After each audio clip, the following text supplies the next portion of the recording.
वृंदावन बोलिए बांके बिहारी लाल की, राधा रमण सरकार की, राधा रमण लाल की, राधा वल्लभ सरकार की जय। श्री हनुमान जी महाराज की जय। माँ जगत जननी की जय। परम मंगलमय श्रीमद् भागवत कथा में प्रवेश करते हुए माँ भगवती के चरणों में कोटि कोटि वंदना करते हुए आशीर्वाद की कामना करते हैं। गुरु के चरणों में प्रणाम करके आशीर्वाद की कामना करते हैं। आइए आज द्वितीय दिवस की बेला में कथा के बेला में आप सभी लोग समस्त भक्तगण वैष्णव जन पधार कर अपने जीवन को धन्य बनाए। द्वितीय दिवस की बेला में प्रवेश करने से पूर्व आइए मन और वाणी को पावन करते हैं, हरि नाम संकीर्तन कर अपने जीवन को धन्य बनाते हैं।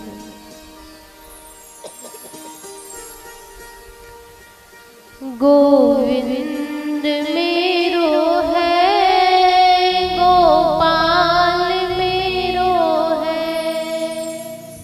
गोविंद मेरो है, गोपाल मेरो है,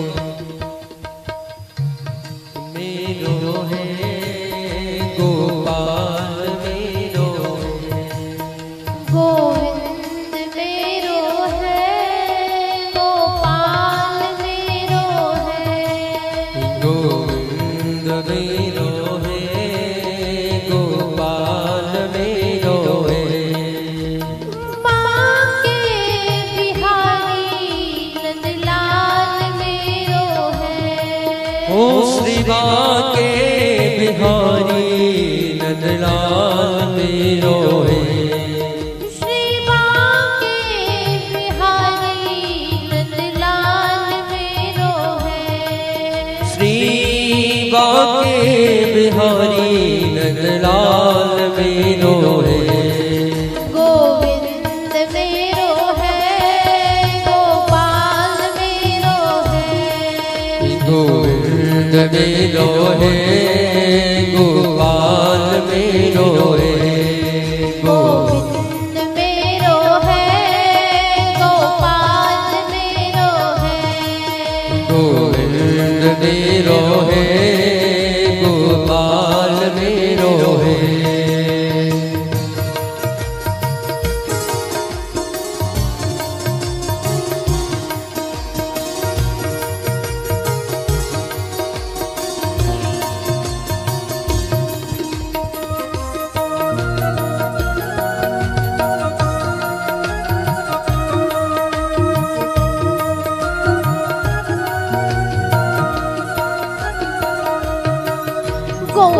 गोविंद मेरो है, गोपाल मेरो है, गोविंद मेरो है, गोपाल मेरो है। गोविंद मेरो है, गोपाल मेरो है, गोविंद मेरो है, गोपाल मेरो है। शिवा कुंज बिहारी नंदलाल मेरो है, शिव कुंज बिहारी नंदलाल मेरो है। शिवा कुंज बिहारी नंदलाल मेरो है, शिव कुंज बिहारी नंदलाल मेरो है। गोविंद मेरो है, गोपाल मेरो है, गोविंद मेरो है, गोपाल मेरो है। गोविंद मेरो है, गोपाल मेरो है, गोविंद मेरो है, गोपाल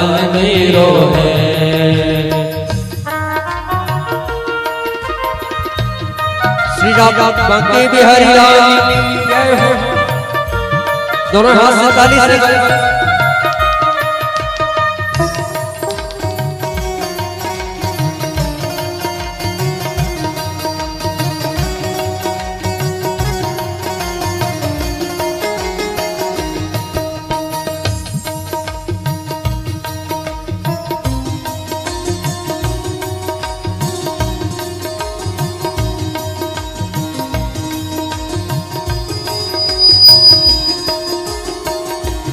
राधा रमण बिहारी नंदलाल मेरो है।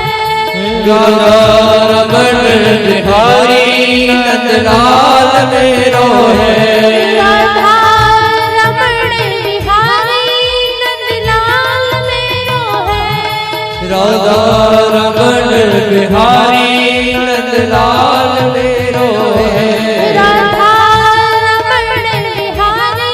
नंदलाल मेरो है। राधा रमण बिहारी नंदलाल मेरो है। गोविंद मेरो है। गोपाल मेरो है। गोविंद मेरो है। गोपाल मेरो है। गोविंद मेरो है। गोपाल मेरो है। श्री बांके बिहारी नंदलाल मेरो है। श्री बांके बिहारी नंदलाल मेरो है। गोविंद मेरो है। गोपाल मेरो है। गोविंद मेरो है। गोपाल मेरो है। नंदलाल मेरो है। गोपाल मेरो है। नंदलाल मेरो है। गोपाल मेरो है। मेरो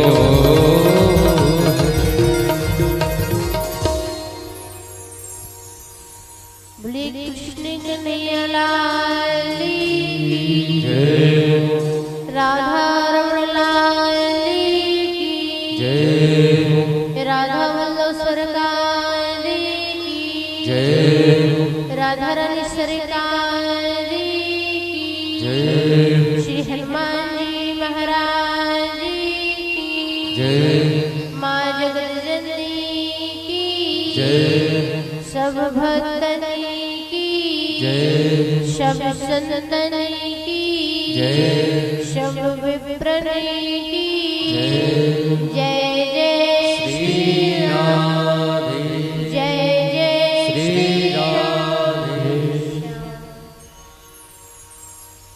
परम मंगलमय श्रीमद् भागवत कथा में प्रवेश करते हुए माँ भगवती के चरणों में कोटि कोटि वंदना करते हुए आशीर्वाद की कामना करते हैं। आज कथा के द्वितीय दिवस की बेला में आप सभी लोग कथाओं को अनेकों प्रकार से श्रवण करने की रुचि को आज आपको बताएंगे और भगवान के अनेक चरित्रों की कथा को भी आप सभी लोग श्रवण करेंगे। सदाशिव सदाशिव श्रीमद् भागवती कथा श्रावण मात्रेण हर्ष समाशय। ऐसी पावन कथा जो आज गोकर्णी जी महाराज ने अपने भाई धुंधकारी को श्रवण कराई है और इसको श्रवण करने से आज बांस की सातों गांठें, वासनाओं की 7 गांठें जो है चटक गई हैं। गोकर्णी जी की कथा श्रवण कराने से आज धुंधकारी के लिए विमान आया है। धुंधकारी विमान में बैठकर जो है भगवान के परम धाम को प्राप्त करते हैं। लेकिन यहाँ पर भगवान के पार्षद जब लेने आए तो गोकर्ण जी महाराज ने प्रश्न किया कि हे प्रभु,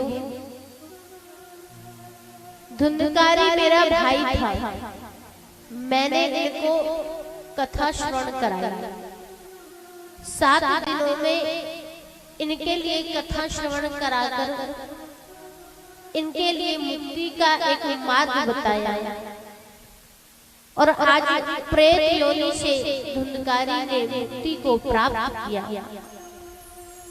लेकिन यहाँ पर अन्य भक्तगण, अन्य श्रोतागण जो विराजमान हैं, उनके लिए कथा श्रवण करने के बाद भी इनके लिए मुक्ति प्राप्त नहीं हुई।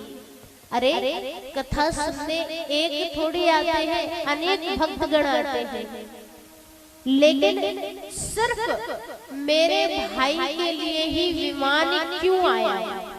और भी श्रोतागण बैठे हुए हैं, कोई अंधे हैं, बहरे हैं, लूले हैं, लंगड़े हैं, लेकिन उनके लिए विमान क्यों नहीं आया?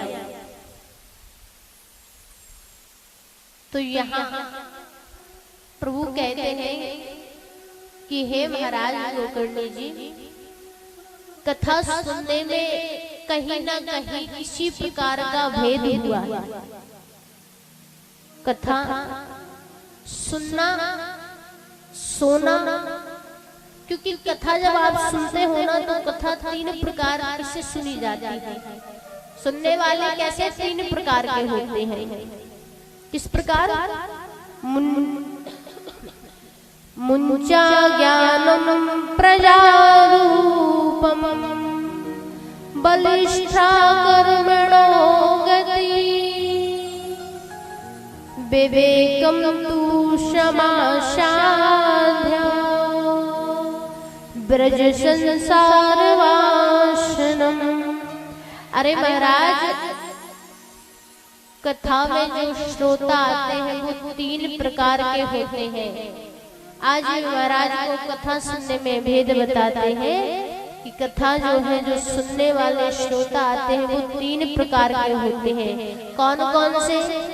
एक होते हैं श्रोता, एक होते हैं श्रोता, और एक होते हैं सोता। श्रोता वो है जो कथा को श्रवण करके, चिंतन करके उसको अपने जीवन में अपना लेते हैं, ग्रहण कर लेते हैं। और जब ग्रहण कर लेते हैं तो स्वयं के जीवन में जब परिवर्तन आने लगे तो समझ जाइए कि ये श्रोता है, यानी कथा सुनने वाला। दूसरे होते हैं श्रोता, जो कथा सुनने आएंगे, कथा पंडाल में बैठेंगे, लेकिन एक दूसरे की बुराई करते रहेंगे। अरे पड़ोसन दीदी, तुम्हें पता है आज क्या हुआ?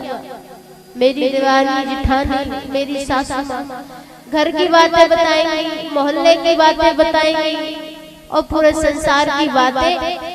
जितने समय भागवत चलेगी तो सरोते की प्रकार, सरोते की भांति जो है, कथा तो नहीं सुनेंगे, लेकिन एक दूसरे की बुराई अवश्य करेंगे। और बुराई भी की तब भी मन भटकता रहता है। अरे भाई, घर जाना है, भोजन बनाना है, घर में अनेकों काम पड़े हुए हैं, तो ये कहलाते हैं श्रोता, जो श्रोते की भांति जो है अपनी वाणी को काटते रहते हैं। और एक होते हैं श्रोता। अरे कथा पंडाल में जैसे ही आए और भागवत जी प्रारंभ हुई तो उसी समय से निद्रा देवी आकर बीच में बैठ गई, और व्यक्ति क्या करता है? अरे आराम से घोर निद्रा में जा चुका है। और ऐसे ही हमारी एक कथा चल रही थी, और एक व्यक्ति कथा से 1 घंटे पूर्व आकर बैठ जाए, और जैसे ही कथा प्रारंभ हो घोर निद्रा में सो जाए, बड़े आसन लगा। आसन लगा के सो जाए। अब कथा पूरी हो गई, आरती भी हो गई, आरती पूरी हो गई, सब अपने अपने घर को जाने लगे। तो हमने देखते देखते 2-4 दिन बीत गए। हमें लगा बहुत भगवान का अनंत अटूट भक्त है ये, लगता है इसका लगाव कुछ ज्यादा ही है भागवत जी से। इतना लगाव तो हमारा भी नहीं है, क्योंकि हम भी 4 घंटे की कथा करके थोड़ा आराम तो करते ही हैं। लेकिन ये कैसा भक्त है जो अपनी आसन से जरा भी नहीं हिलता, नेत्रों को बंद करके आराम से कथा को श्रवण करता है। ऐसा भक्त तो पहली बार देखने को मिला है। तो देखते देखते मैंने 4 दिन बाद पूछ ही लिया कि क्यों वैष्णव जी आप हैं कौन, और मेरे आने से पूर्व आप आ जाते हैं कथा सुनने के लिए। और कथा प्रारंभ होती है और आप क्या मन लगाकर कथा को सुनते हो, नेत्रों को बंद करके आरामदायक, ना कोई रोकने वाला ना टोकने वाला। अगर कोई हाथ भी हिला दे तो आप हफ्ते नहीं हो, आप अपनी कथा में लीन रहते। क्या बात है। लेकिन एक बात समझ में नहीं आई कि कथा पूर्ण हो जाती है, विश्राम हो जाता है, आरती हो जाती है ठाकुर जी की, तब भी आप वहीं बैठे रहे। तो कोई ठाकुर जी से आस लगाए हो क्या? बोले हाँ, ठाकुर जी से आस ये लगाए हैं कि ये कथा 2-4 घंटे की ना होकर 8 घंटे की और हो जाए तो मजा आ जाए। बोले कैसा क्यों? मैंने पूछा भैया ऐसा क्यों? बोले आपको क्या बताएं महाराज, क्या बताएं आपको? मैं 30 वर्षों से दवाई ले रहा था सोने की। 30 वर्षों से नींद की गोलियां खा रहा था, क्योंकि काम का इतना लोड है कि मुझे नींद नहीं आती। लेकिन जब से मैं आपकी कथा में आया हूं तो मैं क्या बताऊं, बिना दवाई के 4 दिनों से बहुत अच्छी नींद आती है। इसलिए मैं कथा के पूर्व 1 घंटे पहले ही मैं यहाँ आ जाता हूँ। और मैं तो यही चाहता हूँ कि 4 घंटे की कथा ना होकर 8 घंटे की हो जाए, ताकि मैं आराम से 8 घंटों तक जो है अपनी नींद पूरी कर सकूं। तो कुछ श्रोता ऐसे भी होते हैं जो मात्र सोने के लिए ही यहाँ आते हैं कि खूब शांति पूर्वक कथा भी सुनी जाएगी, कानों से कथा सुन तो रहे ही है, नेत्रों को बंद किया, आराम से आसन लगाई और सो गए। तो ये 3 प्रकार के श्रोता बताए गए हैं। एक तो श्रोता वो है जो कथा को सुनता है, चिंतन करता है, श्रवण करके अपने जीवन में अपनाकर जीवन मन में परिवर्तन लाता है। एक श्रोता की भांति होता है जो अपनी वाणी को जरा भी रहने नहीं देता है, श्रोते की भांति वो चलता ही रहता है। और एक श्रोता की जगह होता है सोता, तो वो जीवन पर्यंत जब भी कथा सुनने आए तो वो सो जाता है, क्योंकि उन्हें घर में तो आराम मिलता नहीं है। और भागवत जी क्या है, एक कल्प वृक्ष है। कल्प वृक्ष की छाया में जो आ जाता है वो आरामदायक नींद तो आ ही जाती है। लेकिन आपको न सोता बनना है न सरोता बनना है, आपको क्या बनना है? श्रोता बनना है। इस बात का ध्यान रखना।